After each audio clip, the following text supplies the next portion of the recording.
Boker Tov. Petit enseignement ce matin, rapidement sur la paracha de la semaine. Yosef, le héros de la semaine. Chez Asulo Echav et Kol Araot, chez Igolelou Alav Mitzraim, qui a subi malheureusement tous les méfaits de ses frères. Chez Nimkar Lieved, Venicha Beveta Asurim, qui s'est retrouvé vendu en esclave, qui s'est retrouvé enfermé en prison.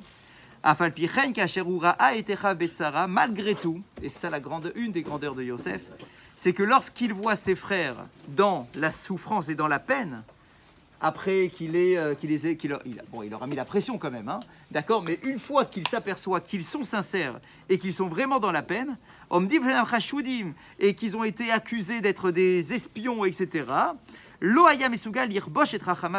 on dit que Yosef, ça reste un homme, ça reste leur frère.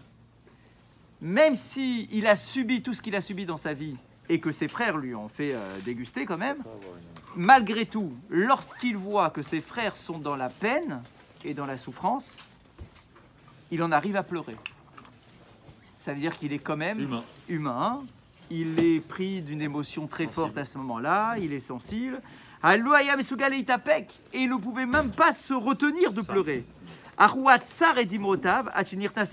il s'est retenu, il a été se cacher dans une pièce pour pleurer là-bas. Et lorsqu'il revient vers ses frères, on nous dit dans le verset, il s'est rincé le visage, et il est sorti, et ça c'est un mot qui est essentiel dans cette histoire-là. On retrouve exactement le même mot dans la Megillah, et il s'est contenu. Il s'est contenu. Vayomer, Simulachem, et il leur dit, prenez du pain, etc. Il a été capable de... Alors, c'est très intéressant. Il se contient dans les deux sens. Il se contient parce qu'il ne pleure pas devant eux, donc il se maîtrise. Et une fois qu'il retourne vers eux, il se maîtrise également, lorsqu'il est avec eux, il se maîtrise avec eux pour ne pas dire tout de suite que c'est moi Yosef, etc. Il arrive à se contenir. Yosef Itapek. Effectivement, c'est le cœur de l'enseignement de ce matin. C'est la force de se contenir.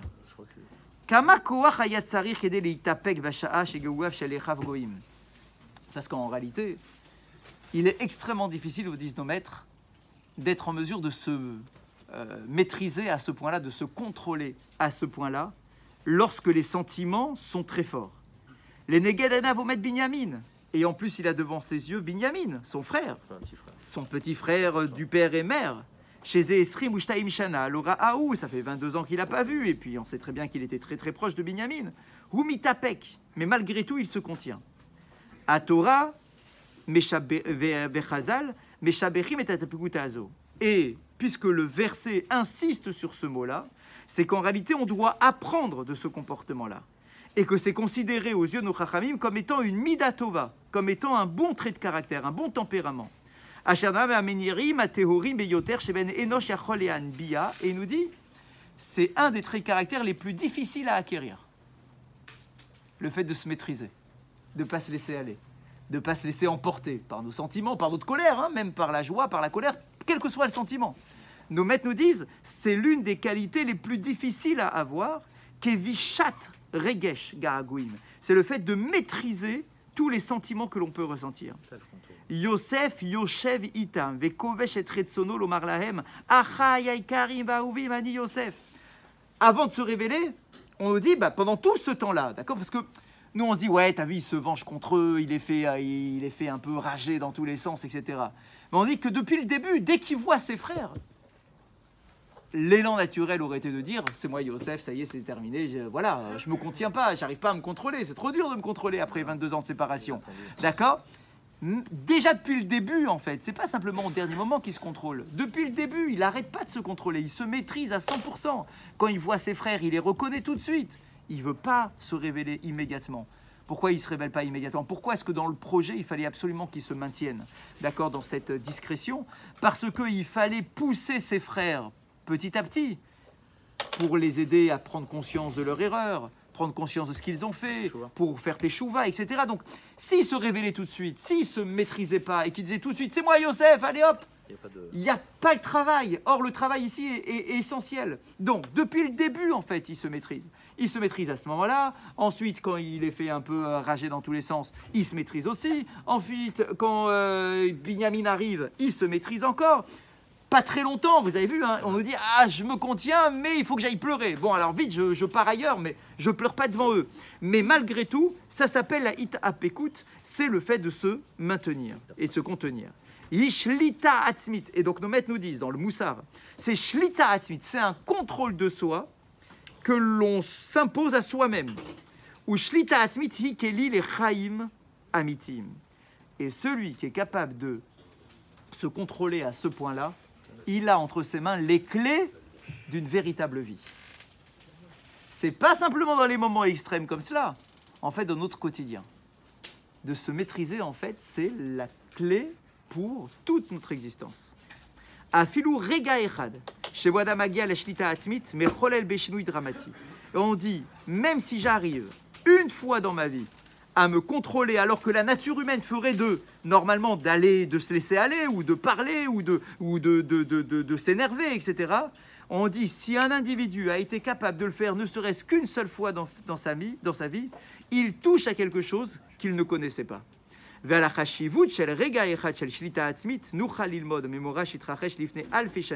D'accord. Et on nous dit, alors ça c'est le Or Chadash qui nous dit comme ça.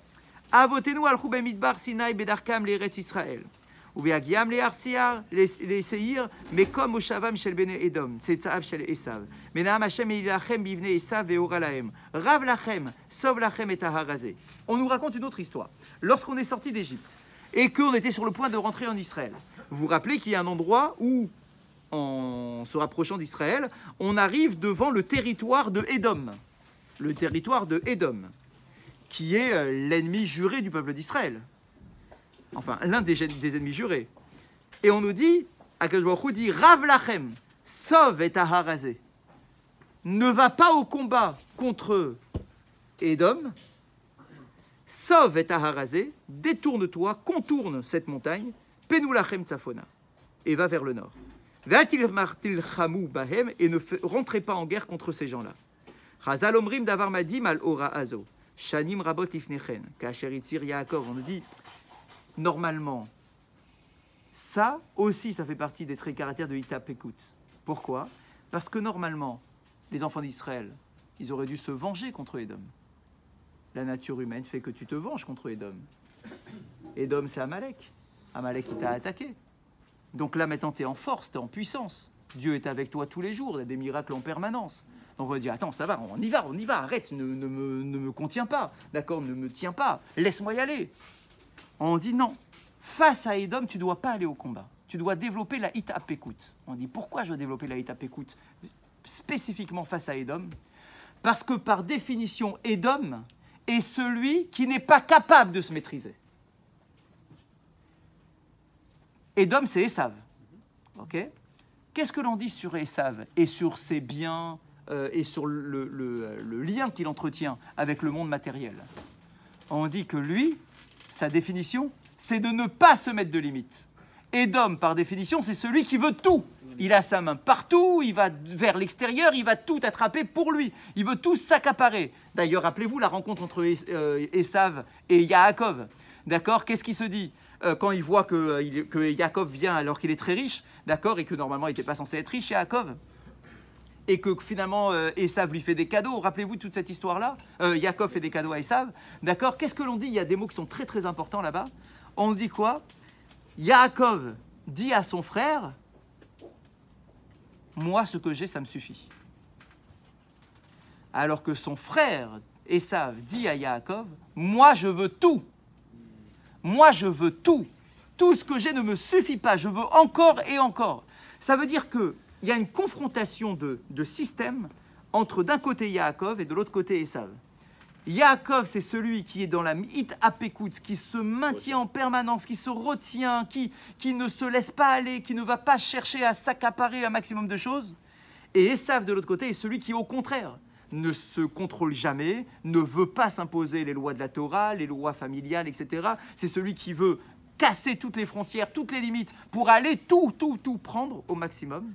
Eh bien, on nous dit ici, bien plus tard, lorsqu'il y a une nouvelle confrontation entre Israël et les descendants de Ésav, d'accord, donc Édom, on dit il faut absolument qu'il y ait les mêmes traits de caractère. C'est-à-dire, toi, Israël, tu te contiens.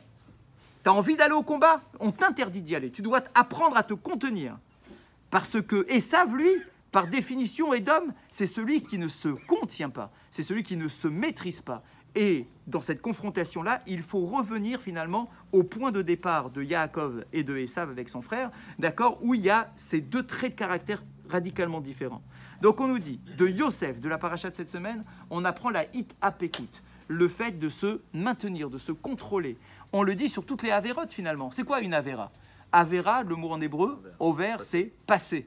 Dépasser la limite. C'est ça la Avera. C'est celui qui dépasse les limites, celui qui ne sait pas se contenir. D'accord, je suis tenté par ça, hop, j'y vais. Je suis tenté par ça, hop, j'y vais. D'accord, ça c'est la Avera. Le Ben Israël doit apprendre justement à rester dans la limite, à ne pas dépasser les frontières. Et donc ça c'est la notion de Hit Apekut.